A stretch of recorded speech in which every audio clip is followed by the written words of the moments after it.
आज छठ पूजा है। पूरे बिहार में, यूपी के कुछ भागों में, बंगाल में छठ पूजा मनाया जा रहा है।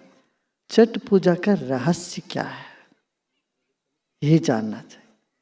छठ पूजा में क्या करते हैं? हम पानी में खड़े होकर के भगवान सूर्य को अर्घ्य दे रहे हैं। भगवान सूर्य को क्यों अर्घ्य दे रहे हैं? इसका अर्थ क्या है? यहां से हम कुछ देते हैं, सूर्य तक थोड़ी ना पहुंचता है, मगर फिर भी हम देते। क्या मतलब, क्या इसका अंदरूनी अर्थ समझो। सूर्य ना होते तो दुनिया नहीं होती। जीवन का, जीव का, पृथ्वी का, संसार का आधार है सूर्य।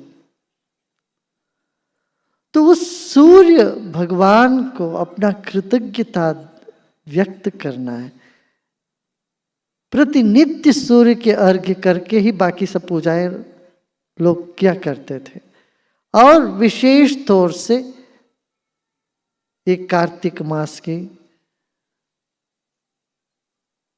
षष्ठी के दिन सूर्यास्त के वक्त सूर्य को अर्घ्य देते हैं।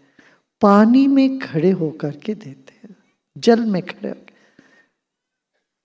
जल प्रेम का प्रतीक है। जल का दूसरा शब्द है संस्कृत में आपहा। आपहा से आप्त शब्द भी हुआ है। आप्त माने हमारे बहुत नजदीक के प्रियजन को भी आप्त बोलते हैं। आप्त मित्र कहते कि नहीं, ये हमारे आप्त मित्र है, माने हमारे बहुत प्रिय मित्र है, बहुत करीबी के है।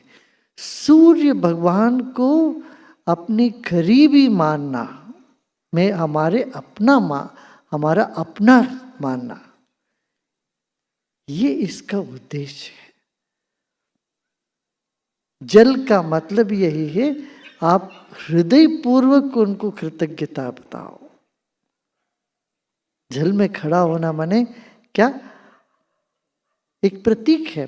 प्रेममय भावनाओं से भगवान ने हमको जो जो दिया है उन सबको, उनकी को समर्पण करो।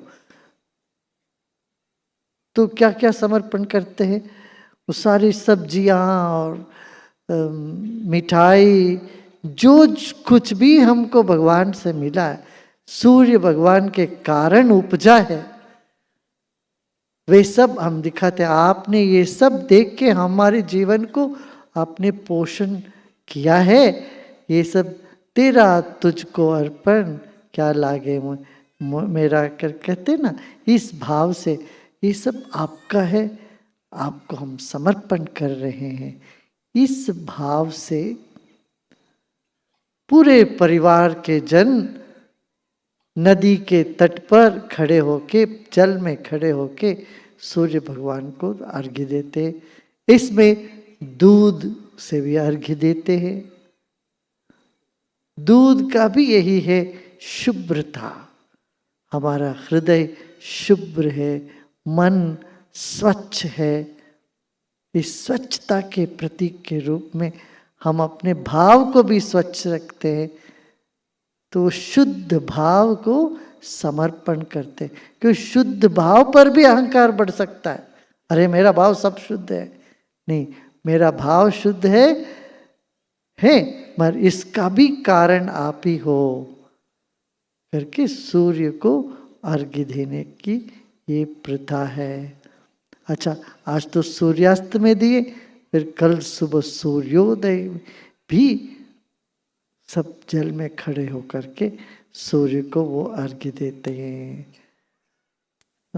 इसमें भाव प्रदान यही है, सब मिलजुल करके अपने जीवन का मूल स्रोत क्या है उसको याद करो, वह सूर्य ही है।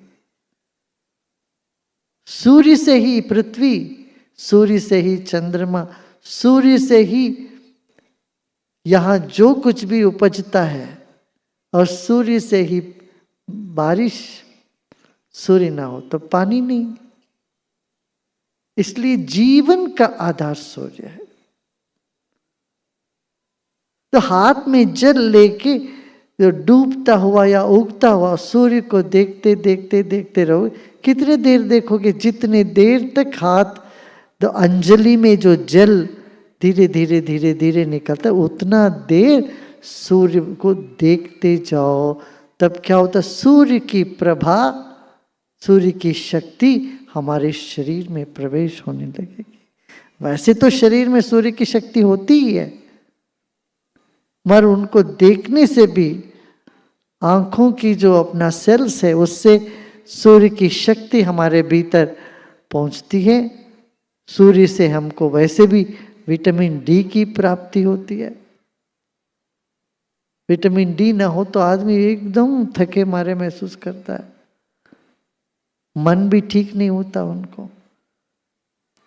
और सन गेजिंग करके आजकल बहुत बड़ा ये प्रथा ही चली, सब विदेश में देश में 3 मिनट तक सूर्य को देखते रहिए, बोलते 3 से 5 मिनट, उगता हुआ या डूबता हुआ सूर्य को, अस्त होता हुआ सूर्य को एक टका देखते जाइए। इससे आपके शरीर को इतनी ताकत मिल जाती है, इतनी एनर्जी मिल जाएगी। ये वैज्ञानिक लोग कहते हैं, आजकल ये सिद्ध हुआ है सन गेजिंग का। ये लोग खाना पीना छोड़ देते हैं, बस यही देख करते रहते हैं, इससे भी बल मिल जाता है लोगों को। तो उपवास रह के, व्रत रह करके ये करने का यही मतलब है, हमारे शरीर में उस सूर्य की ओज और तेज हमारे भीतर प्रविष्ट हो जाए, हमारे बुद्धि तीक्ष्ण हो जाए, हम स्वस्थ रहें। हमारा स्वास्थ्य का भी कारण सूर्य है। तो ये छठ पूजा का ये विशेष है कि हम भाव से कृतज्ञता व्यक्त करते, कृतकृत्य हो जाते। भगवान ईश्वर आपके वजह से हम हैं, आप नहीं तो कुछ नहीं है। तो आप जो कुछ भी हमारा है वे सब आपके हैं, हम भी आपके हैं। इस भाव से पूरा परिवार और पूरे समाज के लोग एकत्रित होते हैं। ये बहुत सुंदर तरीका, इसमें गरीब नहीं, अमीर नहीं, ऊंच नीची की नीच जाति का कुछ भेद नहीं। एक ऐसा त्योहार है, बहुत त्योहार, होली जैसे त्योहार भी है, मगर ये एक ऐसा त्योहार है होली जैसे, जिसमें ऊंच नीच जाति पात किसी चीज